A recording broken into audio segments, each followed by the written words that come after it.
everybody, welcome back to my channel, Just Adri. My name is Adriana. I'm so glad you could join me today. Alright y'all, so in today's video, I think this is the very first anime review I'm doing on my channel. So I got an anime review for y'all. Today I'm reviewing the 2019 version of Fruits Basket.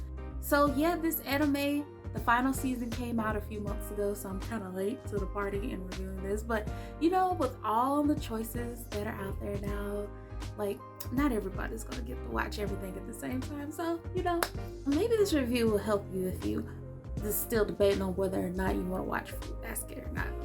But anyway, like always with my reviews, these reviews will be like relatively minimal spoilers to spoiler free.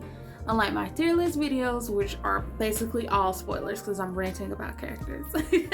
So let's get into today's review. Also, if you see me looking to the side, I'm reviewing my notes. I'm trying to be studious.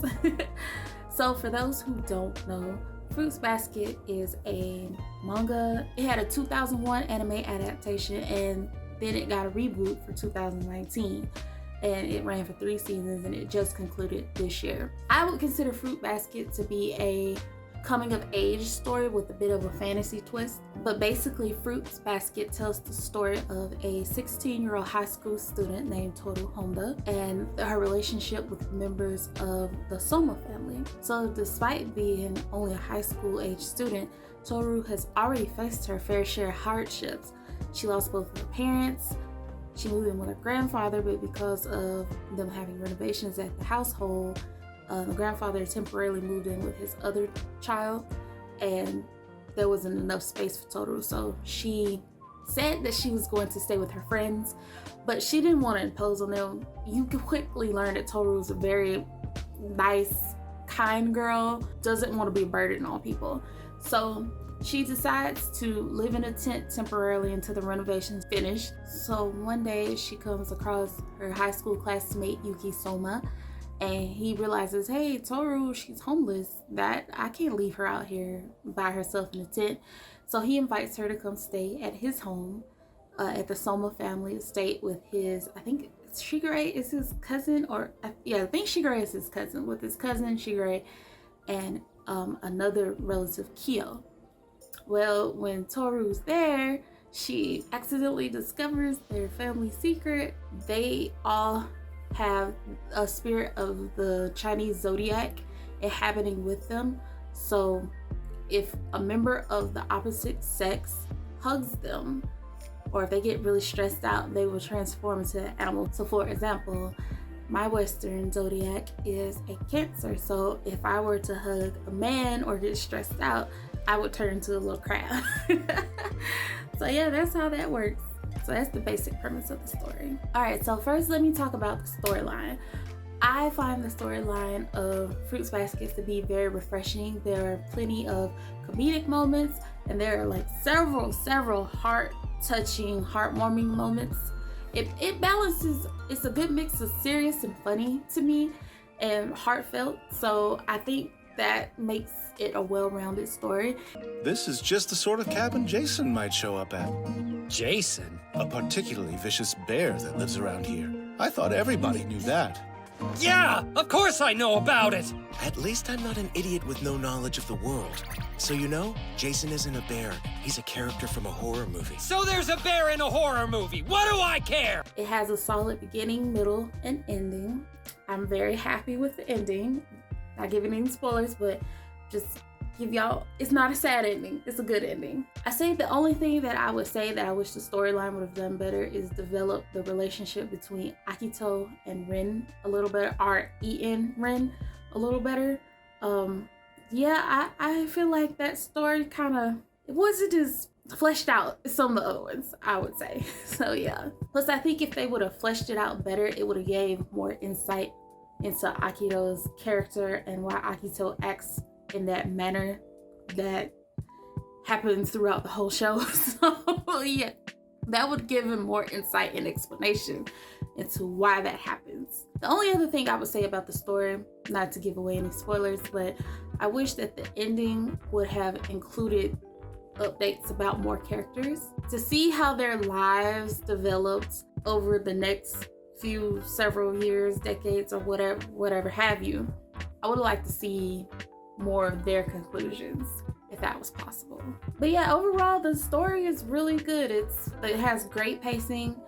It's very compelling. It keeps your interest, and there's nothing much more I can say other than that. It's very, very good. Okay, so let's move on to the characters and the voice acting. Now, like with the original 2001 anime, I watched this in English dub.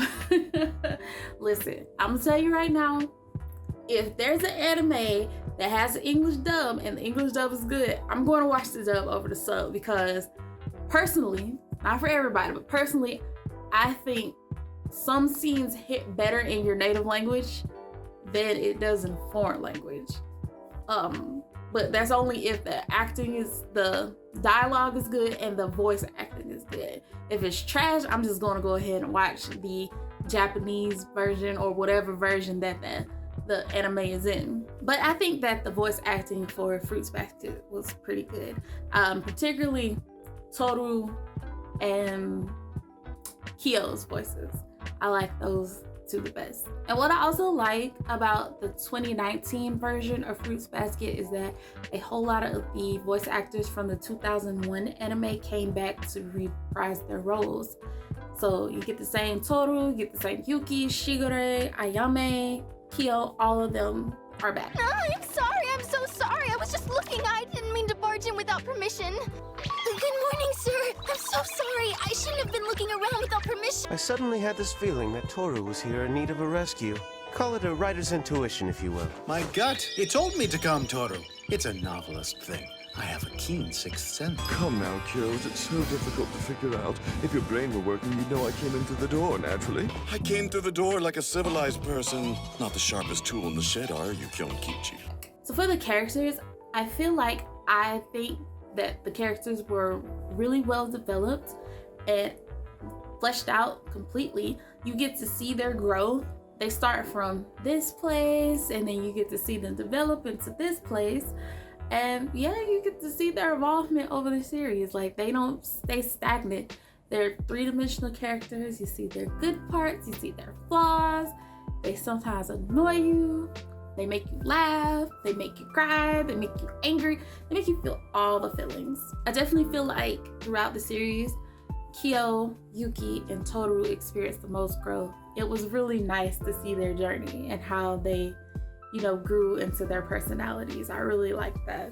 One particular character that stands out for me in the series is Rin, R-I-N, Rin. I find her honesty refreshing. I really do. She seeks to create a life for her own rather than accept the one that was predestined and predetermined to be her life. I like that she says, no, I want something else other than that. And I also like at the end, she says that she is not ready to forgive the person who offended her when it seems like everybody else had moved on. Honestly, some of her reactions is how I would react in the series. As far as Akito goes, all I'm going to say is I didn't feel that the consequences matched the actions. I'm just gonna leave it at that. Moving on. All right, let's talk about the animation and the art style. So, of course, it's a 2019 animation. So naturally it's gonna be like years and years of progression into how things are animated, into how things are designed, shaded, colored, all of that stuff compared to 2001. So naturally 2019 anime looks a lot better. The coloring is better, the shading is better. I think that the lighting that they went with was better. The character designs are upgraded, so they look better. And that's not a knock against 2001, because the 2001 adaptation of Fruit Basket is not ugly, but compared to 2019, it's like, oh, you received a major glow up. So yeah, like the 2019 animation, the thing that I noticed most is their eyes seem a little less buggy. Like, I guess that's how I would say, like, their eyes are better. I think that's what I like most about the newer version. I think the music is good. I love the first season's intro. That's my favorite one. I love that song. Yeah, the music is good. Everything about it, I think the animation is nice and fluid. Everything about how it looks is very aesthetically pleasing. So to summarize all of this, Fruits Basket is very relatable and it's very emotional, and it's a nice anime. It's a nice change of pace. See if you're watching like JoJo's Bizarre Adventure or something shonen with more action. It's a nice change of pace. It's a good, nice coming of age anime in my opinion. And so I would give Fruits Basket 2019 a grade of A. And would I rewatch it? Absolutely. It's such a good anime, so I definitely will rewatch it in the future for sure. All right, y'all, so that's all I got to say about Fruits Basket 2019. If you like this video, feel free to hit the like button. Also, if you want to see me do more anime reviews in the future, I need to do a review on Yashahime. I finished the first season. I'm finna start the second season now, and also Agretsuko is finna come out season 4.